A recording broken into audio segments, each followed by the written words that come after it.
Hello students, I hope all you are good. This is Ashish. Welcome to Confianza Education.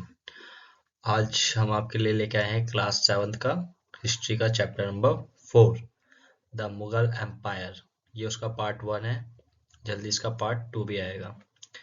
तो चलिए आज start करते हैं Mughal empire, जानते हैं इसके बारे में। हम इंट्रोडक्शन से स्टार्ट करते हैं कि इस चैप्टर में हम पढ़ने क्या वाले हैं, इसका इंट्रोडक्शन। ठीक है। रूल ऑन इंडियन सब कॉन्टिनेंट के इंडियन सब कॉन्टिनेंट पे किसने किसने रूल किया, कितने टाइम पे रूल किया, उनके रूल के टाइम पे क्या हुआ, वो सब चीजें पढ़ेंगे। अब देखो, इंडिया सब कॉन्टिनेंट बहुत बड़ा कॉन्टिनेंट सब कॉन्टिनेंट है। इस पे रूल करना इतना इजी नहीं है। डाइवर्सिटी बहुत ज्यादा है। देखो, अलग अलग रिलीजन को मानने वाले, अलग अलग लैंग्वेजेस को मानने वाले लोग रहते हैं, अलग अलग कल्चर्स फॉलो करते हैं। तो इसलिए इंडिया सब कॉन्टिनेंट पे रूल करना इतना इजी नहीं था। तो इसी सब कॉन्टिनेंट पे कैसे राजाओं ने रूल करा, उनके टाइम पे क्या पॉलिसीज वगैरह थी, ये सारी चीजें हम इसमें पढ़ेंगे। मुगलों ने क्या किया, अपना एम्पायर क्रिएट किया। मुगल ने सबसे, देखो, मुगल तो आए थे बाबर के टाइम पे। बाबर ही सबसे पहले थे जो आए थे 1526 में, दिल्ली सल्तनत के बाद। फिर उसके बाद हुमायूं बने, हुमायूं के बाद फिर मुगलों के राजा अकबर बने। तो अकबर ने एक्सपेंड किया था, सबसे ज्यादा अकबर ने एक्सपेंड किया था। कब किया था? Later half of the 16th century. 16th century के लेटर हाफ। 16th सेंचुरी कब तक की होती है? 1500 से लेके 1550 तक, सॉरी 1500 से लेके 1600 तक। 1500 से लेके 1600 तक, ये हमारी 16th सेंचुरी होती है।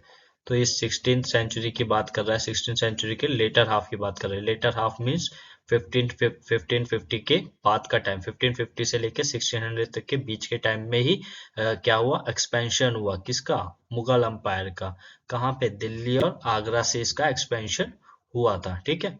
अब फिर उसके बाद 17th सेंचुरी में क्या हुआ था? 17th सेंचुरी में उन्होंने इंडियन जो सब कॉन्टिनेंट था उसके ज्यादातर हिस्सों पे इन्होंने ही रूल किया था। सब कॉन्टिनेंट, जो इंडियन सब कॉन्टिनेंट था, ज्यादातर हिस्सों पे मुगलों ने ही अपना अंपायर क्रिएट कर चुके थे और वही रूल कर रहे थे। अब उन्होंने कैसे रूल किया, वॉर्स लड़ी, तो उनकी पॉलिसीज क्या थी, कैसे कैसे उन्होंने सब कुछ मैनेज करा, तो ये सारी ही चीजें हम इस चैप्टर में पढ़ने वाले हैं। तो यही इसका इंट्रोडक्शन है कि हम पूरे चैप्टर में क्या क्या पढ़ने वाले हैं। फिर देखो, जो रूलर आए उन्होंने का एडमिनिस्ट्रेशन कैसा था, वो उन्होंने कैसा एडमिनिस्ट्रेशन लेके आए, उनकी गवर्नेंस कैसी थी। फिर उनका एडमिनिस्ट्रेशन और गवर्नेंस सिर्फ उनके टाइम पे ही नहीं थी, उनके रूल खत्म होने के बाद भी ये चीजें कंटिन्यू रही थी। उन्होंने, देखो, फिर कई सारी इमारतें बनवाई थी। उन इमारतों का हम आज भी यूज करते हैं। लाल किला देख लो, लाल किला कितनी पुरानी इमारत है, पर आज भी हम उसका यूज करते हैं ना, उस मॉन्यूमेंट का। जब हमारे प्रधानमंत्री 15 अगस्त को भाषण देते हैं, कहाँ से देते हैं? यही रेड फोर्ट से ही तो वो भाषण देते हैं। तो बस अब हम यही सारी चीजें आगे चैप्टर में पढ़ने वाले हैं। देखो, नेक्स्ट पहला इसका टॉपिक, अभी तो हमने इंट्रोडक्शन पढ़ा। नेक्स्ट टॉपिक क्या है इसका? Who were the Mughals. सबसे पहले हम जानेंगे कि मुगल्स थे कौन, मुगल्स थे कौन, कहाँ से आए थे। तो देखो, फर्स्ट पॉइंट है two great lineages of ruler. वो दो ग्रेट लिनेजेस, मतलब दो वंशों या दो महाराजाओं की संतानें थी। जैसे कि पहला, मदर साइड, जो मुगल्स थे उनकी जो मदर साइड थी वो कहाँ से थी? Genghis Khan. चंगेज खान हमने पढ़ा था ना, मंगोल थे। मंगोल का बहुत बड़ा शासक था जिसने चाइना पे और मध्य एशिया के बहुत से क्षेत्रों पे रूल किया था। तो जो मदर साइड थी उनकी, मतलब मदर के जो वंशज थे वो कौन थे? चंगेज खान के वंशज थे। ठीक है, ये चंगेज खान के ही वंशावली की थी उनकी माँ। फिर देखो, उन्होंने चाइना पे और सेंट्रल एशिया पे रूल किया था। किसने? चंगेज खान ने। फिर जो मुगलों के फादर साइड थे, मतलब उनके पिता की जो वंशावली थी वो कहाँ से थी? वो तैमूर के सक्सेसर थे, मतलब तैमूर के वंशज थे। तो जो मदर थी वो चंगेज खान की सक्सेसर थे, चंगेज खान की वंशावली की थी। और जो फादर थे वो तैमूर के वंशावली की थी। मतलब जो चंगेज खान के यहाँ पे जो बेटी, मतलब बच्चों के बच्चों के बच्चों के बच्चों के जो बच्चे हुए थे, उन्हीं में से उनकी एक माँ भी थी। ठीक है। तो वैसे ही फादर साइड जो तैमूर के सक्सेसर थे, मतलब तैमूर के बेटे के बेटे के बेटे, तो वही उन्हीं में से एक फादर साइड थे। कौन? मुगल के, मतलब मुगल की शुरुआत जो हुई थी, बाबर, बाबर की बात हो रही है यहाँ पे। फिर ये देखो, जो तैमूर थे उन्होंने कहाँ कहाँ राज किया? ईरान पे, इराक पे और मॉडर्न डे टर्की पे, ठीक है। ये मतलब जो टर्की आज का टर्की है, उस टाइम पे टर्की नहीं था, ये आज का टर्की, आज इसे हम टर्की के नाम से जानते हैं। और Iran, Iraq, modern day Turkey पे इन्होंने रूल किया था। फिर मुगल जो थे वो अपने आप को मुगल्स या मंगोल कहलाना पसंद नहीं करते थे। उन्होंने वो नहीं चाहते थे कि उन्हें कोई मुगल या मंगोल बोले। वो किस चीज के, वो चंगेज, वो अच्छा ये तो देखो पहले, वो मुगल मंगोल कहलाना पसंद क्यों नहीं करते थे? क्योंकि जो चंगेज खान था, उन्होंने बहुत हत्याकांड, नरसंहार, बहुत लोगों को, असंख्य लोगों को मारा था। तो उसकी इस गंदी छवि के, गंदी इमेज के कारण ही मुगल अपने आप को उनसे रिलेट नहीं करते थे। वो नहीं चाहते थे कि उन्हें कोई मुगल या मंगोल कहे। अब देखो ये एक और कारण था, लिंक्ड विथ उज्बेक्स। ये मंगोल के दूसरे कॉम्पिटिटर थे, मतलब ये भी मंगोल की ही संतानें थी, चंगेज खान की ही संतानें थी। तो इस वजह से इनकी जो मुगल थे उनकी इनसे लड़ाई थी, इस वजह से वो अपने आप को मुगल या मंगोल कहलाना पसंद नहीं करते थे। अब उन्हें तैमूर के एंसिस्टर होने का गर्व था। क्यों? क्योंकि उन्होंने, तैमूर ने ही दिल्ली पे कब्जा किया था। कब? 1398 में, 1398 पे तैमूर ने दिल्ली पे कब्जा किया था। अब देखो जो मुगल थे वो जीनोलॉजी पिक्टोरियली करते थे। जीनोलॉजी पिक्टोरियली का मतलब क्या होता है कि जो मुगल के राजा हुए, बाबर हुए, बाबर के बाद हुमायूं, अकबर, ये जितने भी इनके राजा हुए, ये अपनी तस्वीरें बनवाया करते थे तैमूर के साथ, कि वो दिखाते थे कि वो तैमूर के एंसिस्टर है। तो इस तरह से वो अपनी इमेजें, चित्र वगैरह बनवाया करते थे, ये दिखाने के लिए कि वो तैमूर के एंसिस्टर्स हैं। अब देखो हम यहाँ से मुगल अंपायर को पढ़ेंगे, एक एक राजा के बारे में, जो इम्पोर्टेंट राजा हैं उनके। देखो पहले हैं बाबर, जिन्होंने रूल किया 1526 से लेके 1530 तक। उन्होंने अपने टाइम पे 3 महत्वपूर्ण लड़ाइयाँ लड़ी, जो कि भारत जब आए तब। भारत से पहले भी उन्होंने लड़ाई लड़ी थी, पर भारत जब आए तब। तो 1526 में उन्होंने इब्राहिम लोदी को हराया, और इब्राहिम लोदी के समर्थकों को, अफगान्स को हराया। और ये इसीलिए एक लड़ाई कहाँ होती है? पानीपत पे। तो ये पानीपत की पहली लड़ाई है, जो कि बाबर और इब्राहिम लोदी के बीच में हुई। फिर इसके बाद 1527 में उन्होंने राणा सांगा, राजपूत रूलर्स और उनके साथियों को हराया। कहाँ पे? खानवा में, ठीक है। फिर उसके बाद 1528 में उन्होंने राजपूतों को हराया। कहाँ पे? चंदेरी पे। और उसके बाद उन्होंने आगरा और दिल्ली पे रूल अपना स्थापित किया, अपना कंट्रोल एस्टेब्लिश किया। और फिर उनकी डेथ हो गई थी, मर गए थे वो, ठीक है। फिर उसके बाद देखो हुमायूं है। हुमायूं ने 1530 से लेके 1540 तक रूल किया। फिर उसके बाद 1555 से लेके 1556 तक, मतलब 1530 से लेके 1540 तक उन्होंने पहले 10 साल रूल किया। फिर उसके बाद देखो बीच में जो 15 साल का गैप है, यहीं पे शेरशाह सूरी आए थे। शेरशाह सूरी ने 15 साल रूल किया था ना, यहीं पे शेरशाह सूरी आए थे। फिर उसको वापस से शेरशाह सूरी को हरा के हुमायूं ने रूल किया 1555 से लेके 1556 तक। यहाँ देखो, Humayun divided his inheritance according to the will of his father. देखो बाबर ने विल बनाई थी। अब बाबर ने जब विल बनाई थी, देखो हुमायूं के विल, सॉरी बाबर की विल के अकॉर्डिंग हुमायूं ने क्या किया था, जितना भी उस टाइम पे पावर या एरिया था बाबर का, तो वो सारा उन्होंने उसकी विल के अकॉर्डिंग हुमायूं ने डिस्ट्रीब्यूट कर दिया था। तो उन्होंने अपने भाई को भी उसका हिस्सा दिया था। तो उनका जो भाई था वो बहुत ही ज्यादा एम्बिशियस, लालची समझ लो था, मिर्जा कामरान। उसने हुमायूं को क्या किया, कमजोर कर दिया अफगान के खिलाफ, ठीक है, अफगान कॉम्पिटिटर्स के खिलाफ। फिर देखो शेर खान ने हुमायूं को हराया। कहाँ पे? चौसा में, 1539 में। फिर इसके बाद वो वापस कन्नौज में हारे 1540 में। तो पहले चौसा की लड़ाई हारे हुमायूं, फिर कन्नौज की लड़ाई हारे, और फिर वो वहां से भाग गए। कहाँ? ईरान भाग गए। और जब ईरान भाग गए तो फिर वहां पे उन्होंने किसके पास शरण ली? किसके पास गए? सफाविद शाह के पास गए, ठीक है। फिर वो वहां से वापस आए, कब? 1555 में, और वापस से दिल्ली को कैप्चर करा और वापस से वहां के रूलर बने। फिर अगले ही साल उनकी क्या हो गई? डेथ हो गई। अब उनको किसी राजा ने नहीं मारा था, एक्सीडेंटली उनकी डेथ हो गई थी उन्हीं के महल में। देखिए अकबर, अकबर का रूल कब से कब तक रहा? 1556 से लेकर 1605 तक अकबर का रूल रहा, करीब 49 ईयर्स तक, 49 ईयर्स करीब अकबर ने रूल किया। Akbar was 13 years old. Akbar 13 साल के थे जब वो राजा बने। फिर उसके बाद इनके शासनकाल को, इनके टाइम को, जब इन्होंने रूल किया, उसको हम 3 हिस्सों में डिवाइड कर सकते हैं। देखो पहला हिस्सा 1556 से लेके 1570 तक का, इसमें देखो अकबर ने क्या किया। अकबर बिकम इंडिपेंडेंट, वो एक आजाद राजा बने। आजाद तो वो थे ही, मतलब बैरम खां जो उनके सेनाध्यक्ष थे वो उनको थोड़ा सा कंट्रोल करते थे, और क्योंकि वो बच्चे थे उस टाइम पे तो इसलिए उनको कंट्रोल किया जाता था। फिर और भी मेंबर्स थे जो उनके भलाई के लिए काम करते थे, तो उनको कंट्रोल करते थे, उनके डिसीजंस वगैरह को अफेक्ट करते थे। तो इस सब चीजों से अकबर को क्या हुई, आजादी मिल गई इसी पहले शासनकाल में ही, ठीक है। फिर उसके बाद उन्होंने बहुत सारे मिलिट्री कैंपेन चलाए। किसने, अकबर ने। किसके खिलाफ, सूरीज के खिलाफ, अफगान्स के खिलाफ, against the neighbour kingdom of Malwa and Gondwana. ठीक है, उन्होंने मालवा गोंडवाना के खिलाफ भी क्या चलाए, मिलिट्री कैंपेन्स चलाए। फिर and to suppress the revolt of his half brother Mirza Hakim, फिर उन्होंने क्या किया, अपने भाई का जो रिवॉल्ट था, हाफ ब्रदर मतलब उनका सौतेला भाई था मिर्जा हाकिम, उसके रिवॉल्ट को, उसके आंदोलन को उन्होंने दबा दिया। एंड उज्बेक्स को भी उन्होंने दबा दिया, उनके खिलाफ भी उन्होंने सैन्य अभियान चलाया। उज्बेक्स याद है ना, कौन थे, मंगोली थे, फिर मुगल उनसे नफरत करते थे। फिर in 1568 the Sisodia capital of Chittor was seized, फिर 1568 1568 में अकबर ने चित्तौड़ पे भी कब्जा कर लिया, ठीक है। सिसोदिया कैपिटल ऑफ चित्तौड़ को भी उन्होंने अपने कब्जे में ले लिया। फिर 1569 में रतनभोर को भी उन्होंने अपने कब्जे में ले लिया। फिर देखो, इतना उनका पहला शासनकाल था। अब उनका सेकंड शासनकाल 1570 और 1585, 1570 से लेके 1585 में भी उन्होंने मिलिट्री कैंपेन चलाए। कहाँ पे, गुजरात में। और यही कैंपेन उन्होंने और आगे बढ़ाए ईस्ट इन बिहार, बिहार के ईस्ट में, पूर्व में, बंगाल में और उड़ीसा में। फिर ये कैंपेन वर कॉम्प्लिकेटेड, ये बहुत ज्यादा कॉम्प्लिकेटेड हो गए। कॉम्प्लिकेटेड क्यों हो गए, मतलब कॉम्प्लिकेटेड क्या समस्याएं आने लगी उनमें।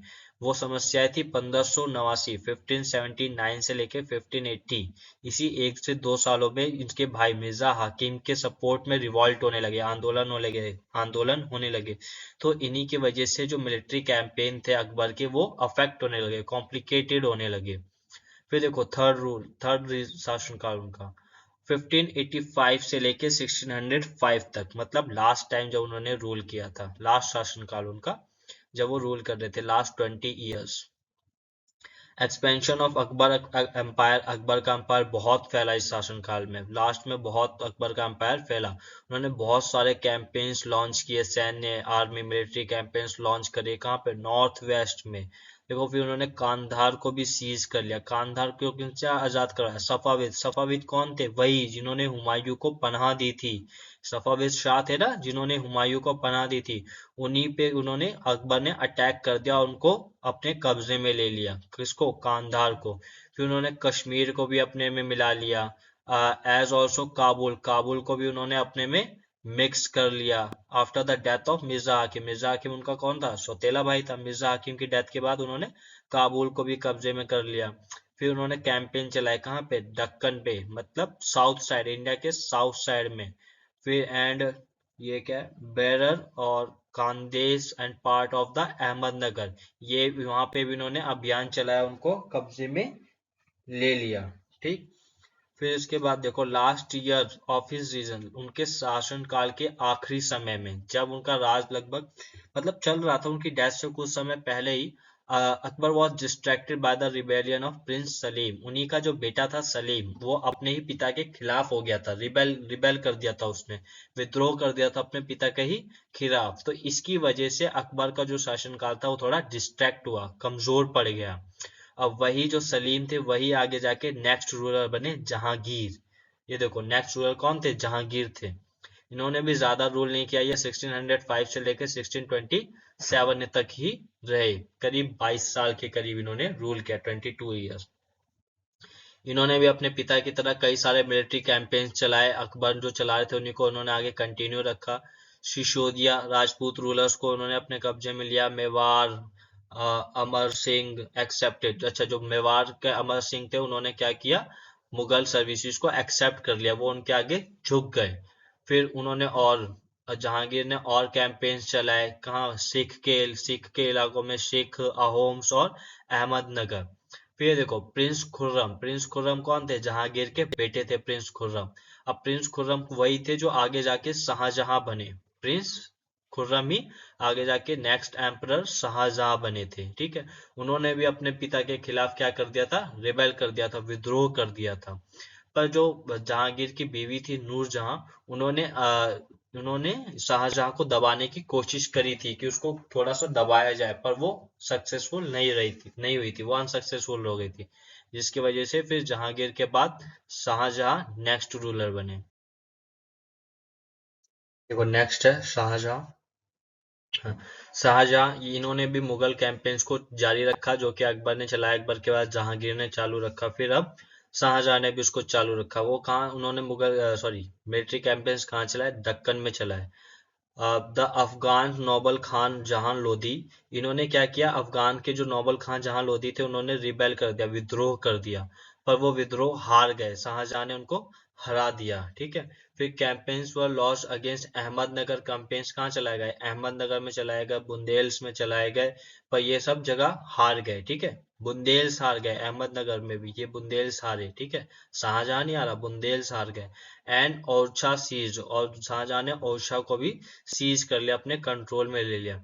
इन the north west the campaign to seize Balkh from the Uzbeks. अब देखो उन्होंने एक और कैंपेन चलाया बल्क को अपने कब्जे में लेने के लिए, किससे, उज्बेक से अपने कब्जे में बल्क को लेने के लिए, पर वो अनसक्सेसफुल रहा, शाहजहां हार गए। अब देखो कांधार, कांधार अकबर ने अपने कंट्रोल में लिया था ना सफाविद से, पर वही कांधार अब शाहजहां हार गए, वो वापस सफाविद के पास चला गया। ठीक है, फिर 1632 1632 में Ahmednagar was finally annexed and the Bijapur force suit for piece. Ahmednagar आखिरी में जाके शाहजहां ने अपने मुगल एम्पायर में मिक्स कर लिया, और बीजापुर ने भी हाथ जोड़ लिए, मतलब हथियार गिर दिए शाहजहां के सामने, उन्होंने शांति प्रस्ताव माना। फिर 1657 से लेके 1657 से लेके 1658 के बीच में वहां पे कॉन्फ्लिक्ट स्टार्ट हुआ, किसके बीच में, शाहजहां के बेटों के बीच में, कि कौन राजा बनेगा, कौन रूलर बनेगा। फिर इस कॉन्फ्लिक्ट में कौन, औरंगजेब जीत गया, और उसने दारा शिकोह, उसका भाई था, बड़ा भाई था, और उसके साथ उसने अपने 3 और भाइयों को मौत के घाट उतार दिया, और शाहजहां को जेल में डाल दिया, पूरी लाइफ, आगे की लाइफ जिंदा रहने के लिए, जीने के लिए। ठीक है, तो औरंगजेब उसके बाद नेक्स्ट रूलर औरंगजेब। औरंगजेब में क्या हुआ था, इन the north east the Ahom were defeated इन 1663। देखो नॉर्थ ईस्ट में औरंगजेब ने अहोम को हराया 1663 में, but rebelled again in the 1680s। पर जो अहोम थे उन्होंने अगेन बगावत कर दी, कब, 1680s में। Campaign in the north west against to Yusufzai. ठीक है, फिर वापस से कैंपेन चलाए गए नॉर्थ वेस्ट में अगेंस्ट किसके, यूसुफजई के एंड द सिक्स के। ये थोड़ी टाइम के लिए तो सक्सेसफुल हुए, पर बाद में उन्होंने वापस से खुद को फ्री कर लिया। Mughal intervention in the succession and internal politics of the Rathore Rajput of Marwar led to their rebellion. देखो जो राजपूत थे उन्होंने बगावत कर दी थी, बगावत क्यों करी थी, क्योंकि जो मुगल थे वो राजपूतों के इंटरनल पॉलिटिक्स में इंटरफेयर कर रहे थे बार बार, जिसकी वजह से राजपूतों ने क्या किया, औरंगजेब के खिलाफ बगावत कर दी। कैंपेन अगेंस्ट द मराठा, देखो कैंपेन्स चलाए गए औरंगजेब ने, किसके लिए, मराठा के खिलाफ, मराठा में किसके, शिवाजी के। देखो शिवाजी महाराज को तो जानते ही होंगे, शिवाजी महाराज औरंगजेब के टाइम के ही थे, और उन्हीं के खिलाफ औरंगजेब ने क्या किया, कैंपेन्स चलाए। उस हु एस्केप्ड फ्रॉम आगरा, देखो सॉरी, वह इनिशियली सक्सेसफुल, पहले तो औरंगजेब के जो कैंपेन थे वो सक्सेसफुल हो गए, शिवाजी हार गए। फिर बाद में क्या किया, औरंगजेब ने शिवाजी को इंसल्ट किया, बेइज्जती करी उसकी अपने दरबार में। फिर शिवाजी आगरा से भाग गए और उन्होंने खुद को एक इंडिपेंडेंट किंग डिक्लेयर कर दिया, और शिवाजी ने कैंपेन्स चलाए, किसके खिलाफ, मुगल्स के खिलाफ। देखो अभी तक हम कैंपेन्स पढ़ रहे थे कि मुगलों ने चलाए, पर यहाँ पे शिवाजी ने कैंपेन चलाए किसके खिलाफ, औरंगजेब के खिलाफ।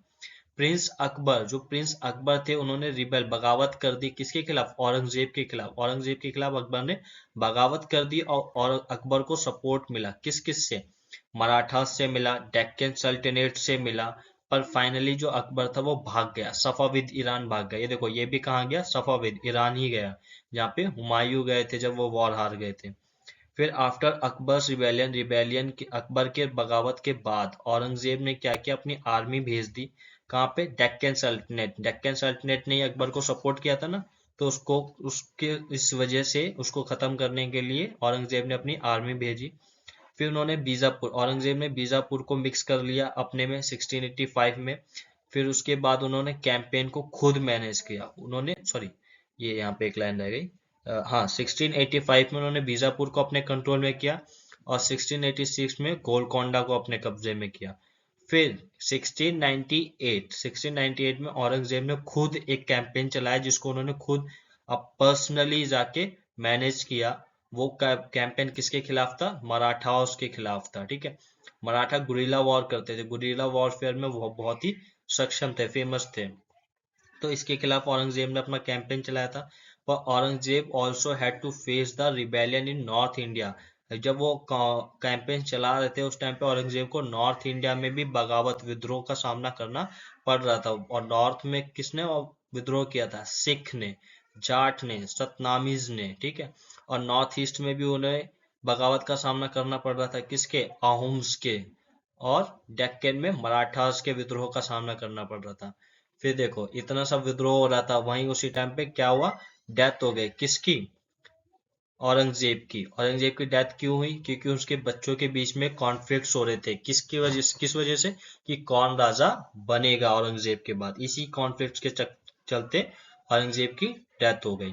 तो ये सारे मुगल एम्परर्स थे जो इंपॉर्टेंट थे। औरंगजेब लास्ट रूलर थे जो बहुत ही ज्यादा पावरफुल थे।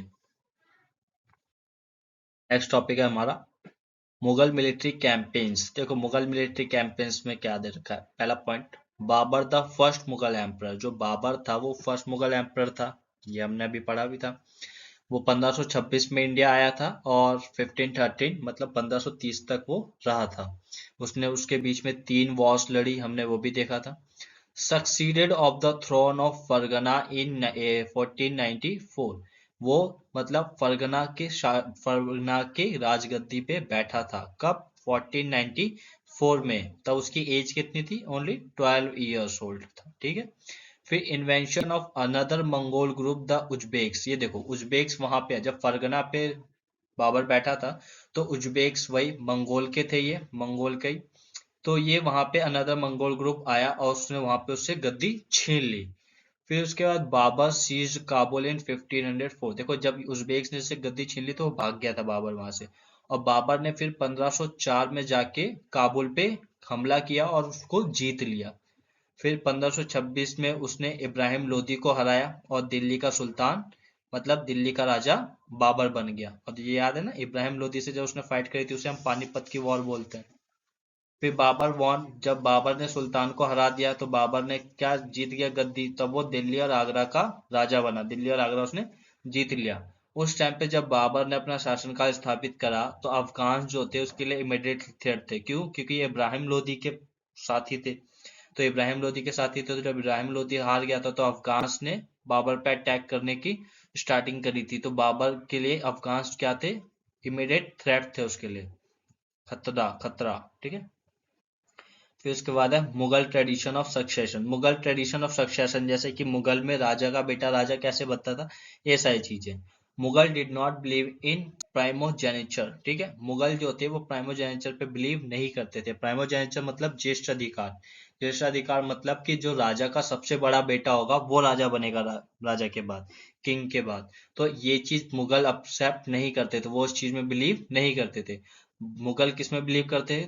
कोपाशनरी इनहेरिटेंस। कोपाशनरी इनहेरिटेंस का मतलब होता है कि जो राजा होता था उसके जितने भी बेटे होते थे उन सब में वो अपनी मलकियत बराबर हिस्सों में बांट देता था। मतलब राजा की जितनी भी जमीन जायदाद या जितना भी उसका साम्राज्य होता था वो अपने बेटों में बांट देता था। तो मुगल जो होते वो कोपाशनरी में बिलीव करते थे। Division of inheritance amongst all the sons, वही कोपाशनरी इनहेरिटेंस ही है ये भी। ठीक है, ये देखिए, ये हमारा लास्ट टॉपिक है इस वीडियो का। इसी को हम यहीं पे फिर फिनिश करेंगे। Mughals relations with other rulers. Mughals के जो रिलेशन थे वो दूसरे रूलर्स के साथ कैसे थे? पहला point, Mughals rural campaign constantly. Mughals के जो रूलर थे वो डायरेक्ट कंटिन्यू कैंपेन्स कर रहे थे। याद है ना, जैसे अकबर ने कैंपेन स्टार्ट किया, फिर उसके बाद जहांगीर ने भी किया, शाहजहां ने भी किया, औरंगजेब ने भी किया। तो कैंपेन उनके कॉन्स्टेंटली हो रहे थे। Mughals became powerful. मुगल्स क्या थे? पावरफुल हो गए। कैसे हो गए? कई सारे जो रूलर्स थे उन्होंने खुद में खुद आके अपने आप ही वॉलेंटरी उनको ज्वाइन कर लिया, उनकी अथॉरिटी को एक्सेप्ट कर लिया। Rajput married their daughters, Rajput ने क्या किया, अपनी बेटियों को मुगलों के यहाँ शादी कर दी उनकी। और जब उन्होंने मुगलों के यहाँ शादी कर दी तो राजपूत और मुगल के रिलेशंस बहुत अच्छे हो गए। अब मुगलों के शासन काल में राजपूतों को हाई पोजीशंस मतलब ऊंचे ऊंचे पदों पे उनको नियुक्ति करी गई, अपॉइंट किया गया। सिसोदिया राजपूत और मेवाड़, जो सिसोदिया राजपूत थे मेवाड़ के, उन्होंने मुगल अथॉरिटी को एक्सेप्ट नहीं किया स्टार्टिंग में, ठीक है। बाद में वो हार गए, सिसोदिया जो थे वो हार गए मुगल से, और मुगल ने उनकी बेइज्जती नहीं करी, उनको उनका ऑनर किया। हाराने के बाद भी उनका उन्होंने ऑनर किया। फिर बाद में उनको उनकी लैंड वतन वापस कर दिया और उनको वतन जागीर के रूप में दिया, उनको मतलब वहां का राजा बने रहने दिया गया। Balance between defeating but not humiliating, ये जो बैलेंस उन्होंने बनाया था कि हराने के बाद भी वो वहां के रूलर्स की बेइज्जती नहीं कर रहे थे, इसके बीच का जो उनका बैलेंस था, इसी की वजह से कई सारे राजा उनसे इन्फ्लुएंस से, उनके पावर से, उनके नेचर से इन्फ्लुएंस होके उन्होंने उनके अथॉरिटी को एक्सेप्ट कर लिया। सिर्फ किंग्स नहीं, चीफ टर्न्स भी उन्होंने भी उनकी अथॉरिटी को एक्सेप्ट कर लिया। पर हर जगह ऐसा नहीं हुआ था, हर टाइम ऐसा नहीं हुआ था। औरंगजेब जो था उसने इंसल्ट करी थी शिवाजी की, तो फिर शिवाजी ने क्या किया था, when he come to accept Mughal authority, ठीक है, शिवाजी जब मुगल अथॉरिटी को एक्सेप्ट कर रहा था उन्होंने, तो औरंगजेब ने उनकी इंसल्ट करी थी। फिर याद है ना क्या होता, शिवाजी वहां से भाग गए थे और उन्होंने औरंगजेब के खिलाफ कैंपेन स्टार्ट कर दिए थे।